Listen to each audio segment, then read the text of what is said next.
Good morning and welcome to JP's Misadventures. I'm not sure what today's story is going to be, but we'll come up with something here, I'm sure. Oh, I know one. Another one from my childhood when I lived out in the country in my parents' custom home that they and the family built for, I think it was $6,800 or $7,800. Beautiful home, 3 bedrooms, 2 baths, big walkout basement with a deck above it, and a carport around back. Sat on 2 or 2.5 acres out in the county, out in Saline County. Of course, now that was way out in the county in the 70s. Now it's practically inside the city limits up in. Anyway. One morning I gotten up and it was near 4th of July, and I was I believe a 5th grader. This is when I had my mini bike, which I told you about, getting hit on. This was earlier than that, obviously. Anyway, I had been out by the edge of our road. We had a little pea gravel pull off right there in front of the house.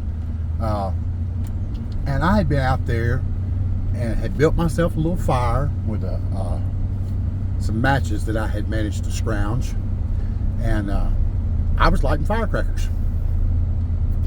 Well, I ran out of firecrackers and I thought, well, I'll go to one of my buddy's house, and play with him. And I had a piece of cardboard there. Well, I covered up my little fire with that cardboard, and I was pretty sure I had smothered it out because I'd stomped on it and everything else, and it was a pretty thick piece of waxed cardboard. Waxed. Yeah, there's the clue, folks. Anyway, I hopped on my little mini bike and ran off down my road to Mark Smallwood's house, and we were playing and everything, and it wasn't too awful long, and we heard sirens and stuff, and saw some smoke off in the distance. Anyway, it was getting late, so I figured, well, I'd go back to the house. I was hungry anyway. So I hop on my little mini bike and run back up my road. And I get to my house, and the entire front yard is charred black. There's a water hose, or what's left of a water hose, out there stretched across the yard, all melted and everything. And then I see my 2 sisters.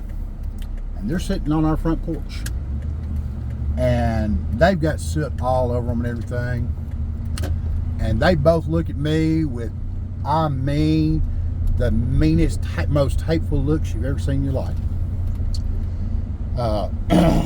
Apparently they had been out there trying to put out the grass fire in the front yard, and luckily one of the neighbors had called the local volunteer fire department, and they came out and actually put it out. But I knew I was in trouble. I was in some serious trouble. I could have burnt the house down, burn up my sisters with it, Anyway, my daddy had built me a nice big tree house. I mean, I think it was like 12 by 24, and it was about 12 foot up off the ground. Well, I drove my mini bike around the backside of the house and put it away, and I went out and sat in my tree house till my mama got home. My mama has whipped my butt twice, only twice in my entire life. And that was one of them. Now, when she got home, and of course, she had come home early from work because, my sisters called her at work and told her, we'd had a fire at the house and everything, but it was out. That no, the actual house didn't burn, but, the yard was toast. And it was summer, it was August in the south, and things dry out. And we had big pine trees and stuff, and pine straw, and it could have been a lot worse. It could have been a forest fire where we lived, because it was a particularly dry August. But she got home and she just called my full name. That's all she said to me. She didn't say anything else about, burning up the yard, or possibly, setting the house on fire, or burning my sisters up or anything. And I come to the little balcony out across the front of my little tree house, and she looked up with me with the sternest look on her face. And now, you have to understand, my mom was a little bitty petite woman, but you definitely don't want to make her mad. She'd more than hold her own. I don't know where she got them fighting skills, WWE or something, but you definitely don't want to make her mad. And she called my name and she pointed to the ground, and I knew right then and there, that I was in some serious trouble. I come down out of the treehouse, and she had a belt there, one of mine, I believe, and she whooped my butt right there outside the treehouse. And it was a full day, next day, before she talked to me, and she took my mini bike away from me for I think it was a month. Now, I could be mistaken. It might have only been a week, because in kids, time seems to stretch on forever. But when you get to be our age now, I'm just turned 55 in August. It goes by so quick. I mean, turn around and another month is gone. Turn around, another year is gone, and the older you get, the faster it goes. I mean, somebody stop this merry-go-round. I want to get off. Although, I will say, now this is where I got rear-ended yesterday, but there's nobody behind me today, plus I got that trailer. Oh, are you turning or are you going my way? You're coming my way. Okay, well, come on. Here we go. Anyway, yeah, I felt really bad about it, but I will say I never played with fire or firecrackers ever again after that. I had plenty of opportunity.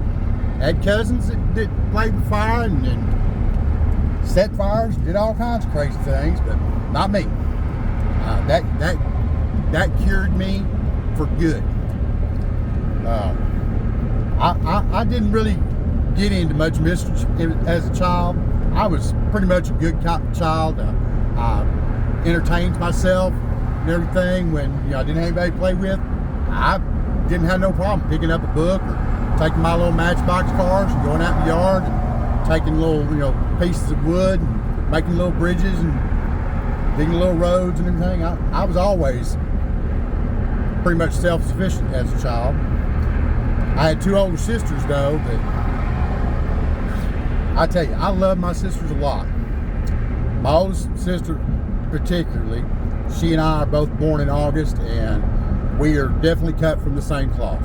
Now, my middle sister, she's a Scorpio, and you know how Scorpios are. They're hot-headed. And I remember her doing all kinds of mean things to me. One thing she used to, we had these rocker light switches, and I wasn't quite tall enough to reach them. And she pushed me in my room, turned my light out, pulled my door closed, and then beat on the door and tell me Sasquatch was going to get me. Bigfoot was coming. And I'll never forget, she had one of her boyfriends one time, one night, and he had this old beaver coat of his mama or his daddy or somebody, and our windows on the front of the house didn't open. They were big, tall, like cathedral windows. And she had planned it, and he was standing just around the corner from that window where I couldn't see him. And she shoved me in there and turned that light off and started beating on the door and saying Sasquatch was going to get me. And then he had pulled that hood up over that thing, and he come around and he bang right on the window, And I mean, for a 7-year-old kid, you talk about come out of your skin. I bet I jumped 3 foot up in the air, and I screamed, and I grabbed that door handle and I snatched it out of her hand, and I come out of that room, and I mean, I thought Sasquatch was there, because we lived in the woods, But later on, my daddy found out about it.